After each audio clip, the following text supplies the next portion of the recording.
diputados Aleida Alavés, Beatriz Olivares y Carlos Candelaria pidieron al gobierno local la inmediata activación de mecanismos de protección de personas, tanto defensoras de derechos humanos como informadores.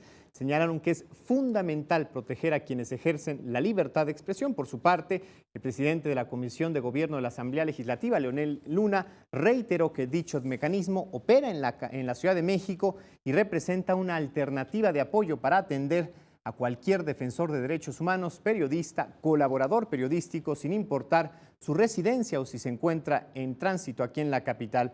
Además, el jefe de gobierno de la Ciudad de México, el doctor Miguel Ángel Mancera, dijo que este mecanismo se ha activado hasta el momento en más de 68 casos y reiteró que se cuenta con una casa refugio para los informadores. Y justamente esta noche en Capital 21 nos sumamos al análisis y reflexión en torno a esta situación que golpea al gremio periodístico.